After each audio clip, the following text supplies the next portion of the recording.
Hi everyone, welcome to your final flipped collab for literacy across the curriculum. This is for assessment 2, which is your folio. Your folio comprises of 3 different parts.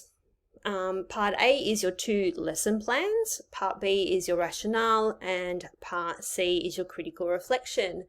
Now, as a part of this folio, it is worth 60% of your mark. So you'll remember in our previous collab that we spoke about our presentation and we wanted that to be very quick and simple because then you would have to come back and focus on this assignment. And as you can see, there is quite a bit to it.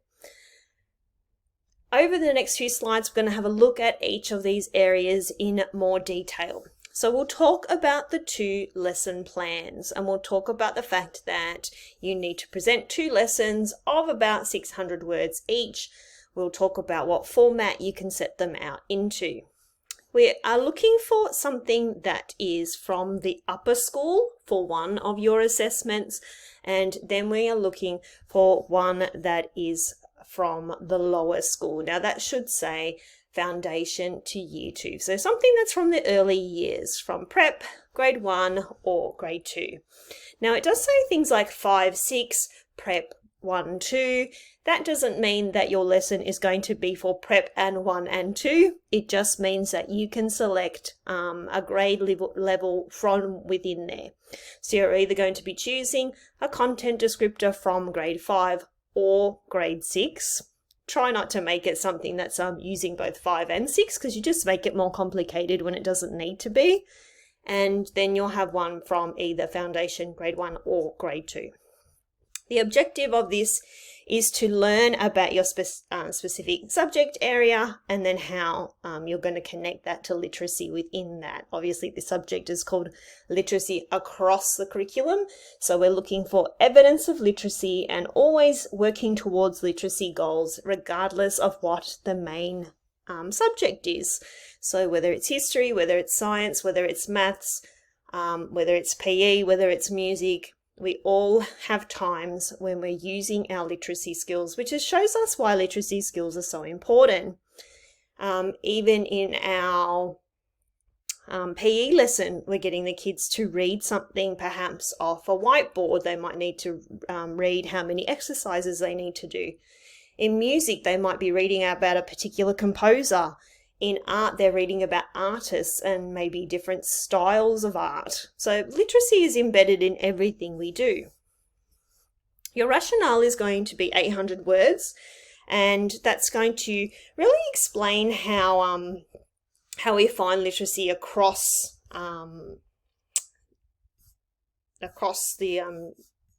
Your rationale is really there to justify why you've chosen particular things and to really explain how your lesson plan connects back to literacy. So like we said in our above part, even though it is a lesson about a different subject area, our rationale will show that even though it's a music unit, even though it's a humanities unit, there are still strong ties back to literacy. At the end, we're going to do a critical reflection, and it's not just about our particular lessons.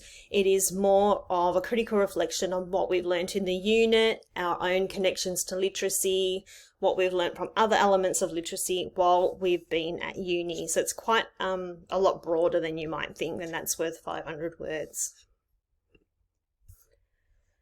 So the learning objectives are that we need to write a clear, concise, achievable learning objectives, and it's always a good idea to use action verbs that direct the focus of the lesson.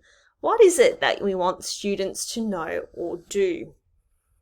We are going to compose some learning objectives that should be clear to what the students need to be able to articulate in the lesson. Now, one of the first things we need to do is to choose an area of the curriculum that is not based in English, because we're not teaching a traditional English lesson, a formal literacy lesson. We're choosing something where literacy is not the key focus, but it's just something that we are touching alongside other areas of the curriculum, hence the name of the unit. So you could be looking at music, you could be looking at PE, you could be looking at art, you could be looking at history, under HUM's sort of area, lots of different elements of the curriculum, maths. So you need to focus on something that's not English, and for this assignment we're going to say something that's not science, because we've already had a little bit of exposure to looking at the science curriculum, looking up CEDs within the science curriculum related to solids, liquids and gases, related to assessment 1 and assessment 1A or 1B. So we're going to ask you to choose something different this time. Choose something maybe of your own knowledge, something that you really like doing, whether it's music or art or, like I said, health, history, geography, something, as we move up those to the higher ends of the curriculum, you'll find things like in the grade 5, 6 curriculum, there's things like economics, many different things. So choose a subject area that you're interested in. It's really exciting. So choose something that you really love to do. And then choose a content descriptor. Choose one specific content descriptor. Now, if you would like to choose more, then please feel welcome to. However, it just means that your lesson plan is going to be more complex and you'll have more goals that you'll need to achieve. So my suggestion is to just keep it to one particular content descriptor. Just because it's a 300-word lesson plan, you want to keep it explicit, you want to keep the focus, and you just want to keep it quite clear. If we muddle in, say, 3 or 4 content descriptors, it's going to be very, very difficult to teach the kids those 4 concepts in one lesson. So my suggestion is just to choose one. For example, we have on the screen one that's come from the humanities stream, and it's about, looking at, say, history. Pose questions about the past and present, objects, people, places, and events. So this is one that's come from humanities, and it's looking at, obviously, elements of history. Under that, we'll have, when you have a look at your content descriptor, you'll find that it has the statement, and then you'll find that it has elaborations, and you'll be able to use them to form your own objectives. You can reword those elaborations and reword the content descriptor to make them things that the students will do. We can give you practice at writing learning objectives in our interactive collab. So you'll need to compose verbal and written questions. We're going to use the what, where, how, and why, because we're going to ask our grandparents about their childhood. And then we're going to create a Venn diagram where we're going to compare.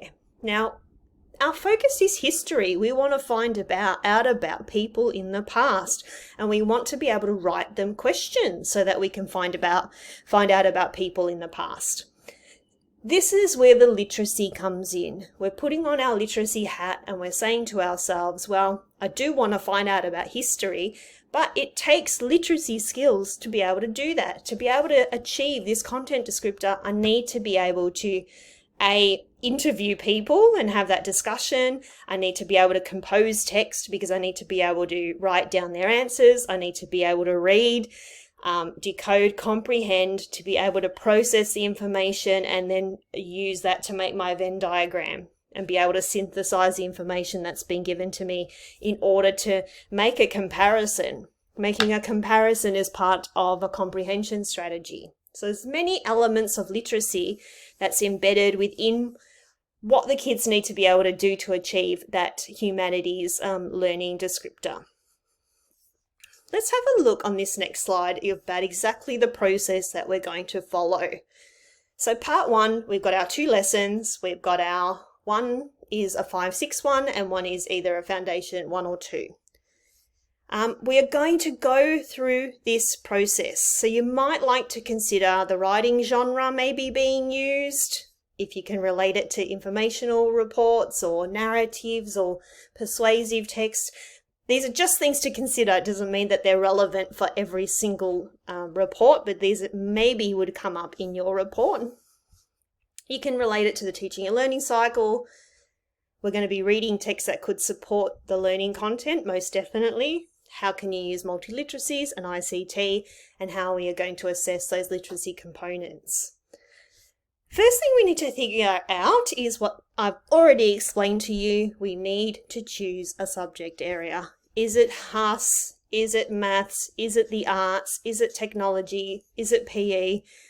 Choose one that's not English. Choose one that's not science. Choose something that's your forte or maybe your flavour. Choose something you love. Choose something you've never done before. Completely up to you. But from there, you'll choose a CD. One CD I'm suggesting, because as we said before, you'll need to teach all of those learning outcomes and incorporate them in your lesson plan. So let's not overcomplicate it for the 600 words that we have. Identify the literacy elements. So we can think back to assessment 1A and B, and we talked about the general capabilities that come under some of your CDs, so you can have a look what the literacy capabilities are. But even if there's none listed, you can think to yourself, like we did with that one about history on the previous slide, what's the connection to literacy? Do we need to decode? Do we need to comprehend? Most likely, for many of them, we'll have to do those things. Will there be an element of unknown words? You know, perhaps in a history unit, there's a word that's quite old that we don't use anymore, that the kids have no context of. There could be historical texts that have varied grammar that might need to be considered. Certainly a range of different texts could be used. If we're looking at, it could be an art unit where we're having a look at different artists, and there could be a range of different texts being used. Certainly visuals, and definitely links to comprehension. So the key question there is, what elements of literacy can I find within my lesson? Reading, writing, speaking and listening. What skills do they need to be able to do the unit successfully? Then you're going to write some learning intentions or objectives in this case, and you're going to have two facets to this. You're going to write some learning objectives that are literacy based perhaps. So you might have one where you ask the kids to be able to comprehend something as they're reading, but you'll also have some learning objectives that relate to your learning area. So if it's a health unit about healthy eating, then they will have some learning objectives about healthy eating. If it's a maths unit about measurement, there will be learning objectives around measuring. With all of those things, there'll be that element of literacy that you can also incorporate. What assessment can we include? How will we assess the things that we've come up with in the learning objectives? So now that we have our learning objectives, how are we going to assess them? Could it be formative? Could it be summative? I don't imagine there being terribly much diagnostic testing. I think it would be more just sort of during the lesson. There could be touch points in the lesson. Prior learning could be assessed. An end of lesson sort of catch up. We'll talk more about this in the interactive collab and give you some more ideas. But remember, assessment can sometimes just be as basic as, thumbs up, thumbs down, whiteboards. If you're doing a maths unit, you might ask all the kids to stop during the lesson and hold up some answers on a whiteboard for the teacher to scan the room. And that could be your touch point there could be an exit slip at the end of the lesson. So the assessments don't have to be terribly complicated. They just have to relate well to whatever your focus is. And you make sure that, in order to do an exit slip, they are answering a question to do with the learning objectives. And then you're going to tell us what your activities are. You don't need to follow a particular format. There's no set lesson structure to this. We're not going to give you a template or anything to follow, because it's up to you to show us what you know about how you'll design your sequence of learning. So what's happening in the lesson? How does it start out? What's your introduction? How do the kids then go off to do something independently? Is it following some sort of gradual release? Are you following the teaching and learning cycle? Is there some sort of other cycle or model you'd like to play out over the lesson? But the structure and how you come up with that is up to you, and you need to show us what you know about that. After you've done your 2 lessons, you're going to have your rationale. and that is going to discuss how the lesson plans demonstrate your understanding of literacy across the curriculum. So your lesson plan shows what is being taught and how. So you're telling us what's being taught, how it's being taught, and now your rationale is really this why. Why have you chosen things the way they have? So if you've chosen to do a whole class introduction, why did you decide to do it that way? Why did you decide that that was the most effective way to start? This is going to be backed up with academic evidence, references, things from the unit that you can show us that you understand this why. So it's going to be a critical reflection that's written in first person. And you are going to talk about how will children learn literacy within the subject area. So even though it's not a literacy formal lesson, it's not part of that English reading and writing block, it's a separate inquiry lesson, maths lesson, arts lesson. But how are students still going to learn their literacy? How are we going to make sure that kids are still practicing and embracing those literacy skills and actually using them? How are you? These are just suggestions, by the way. This is not a formal list. This is just things that we've come up with of things that you may want to talk about in this rationale. So obviously you're going to be justifying your choices of why the lesson plan runs the way it does. Why did you choose the model that you've chosen? Do you have any multiliteracies or ICT? Why have they been chosen? How do they play a part in developing children's literacy? Why are they there? Why did you choose your assessment? Of all the assessment in the world, why did you choose that one? Why did you choose, thumbs up, thumbs down, or whiteboards, or a spelling test? Or what is it that you chose, and why does it relate and support kids with their learning? Authentic teaching and learning. We've got our literacy dimensions and conventions. So if you can relate it back to maybe one of the justifications for your lesson running this way is because you want to make sure that you've covered both the operational and cultural and critical elements of the lesson. You've wanted to make sure that you connect back to those literacy dimensions from the 3D model. You might want to talk about engagement. You might want to talk about differentiation. So these are considerations. You don't need to write about all of these. These are just our ideas to get you thinking about what could you talk about in your rationale. Part 3 is a critical reflection, and it asks you to think critically about your own personal literacy journey. So really thinking about your personal literacy, your knowledge and understanding of literacy across the curriculum and how it has changed. So this time we're not being critical of just our lessons. This is much broader scope. This is really thinking quite broadly about everything that you've done so far with literacy and how it's really sort of broadened your horizon, or how this subject has changed your thoughts on teaching literacy via other subject areas. How has this prepared you for your work as a teacher? So you might, again, these are just ideas. You do not have to complete them like a list. They're there to get you thinking. How has your knowledge of the literacy conventions and demands in relation to the 3D model, how has that inspired you, changed you, got you thinking, helped you to understand how literacy is used in other subject areas? What are your strengths or areas of development in relation to the unit materials? And what about your own personal literacy competence? How has it made you feel about your own thoughts on your own ability to teach English through your own personal literacy competence? How does it show advanced literacy skills such as critical reading, writing, and oral communication? You could refer to, and again, these are just ideas, food for thought. How can you reflect on your own personal literacy? Could it be through feedback the ELAs have given you? Could it be through land type? Could it be through your assessment demands? Could it be through mentor teachers giving you feedback? So how do you think you're going with your own personal literacy journey?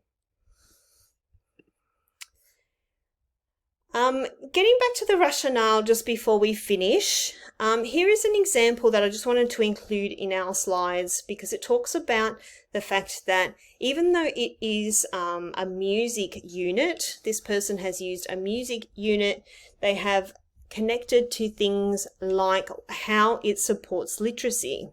Let's have a look.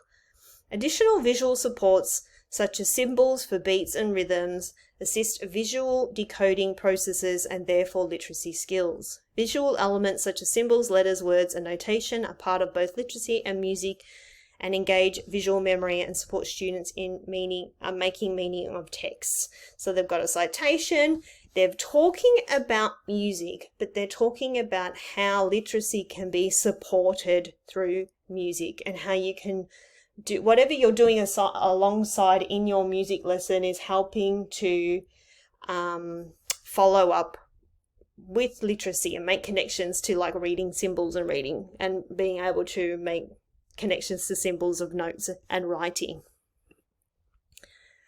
So just giving you an overview, we are looking for your understanding of literacy conventions and demands, your capacity to plan learning experiences for the students, that focuses on literacy but within a specific subject area, so you're able to plan a different kind of unit but still consider literacy as one of the focuses. You've got your critical reflection or your self-reflection. You've got evidence of personal literacy development, so you're telling us how you have grown with your own personal literacy, and we're also looking for written communication. Thanks so much for listening, and I'll see you in the interactive collab.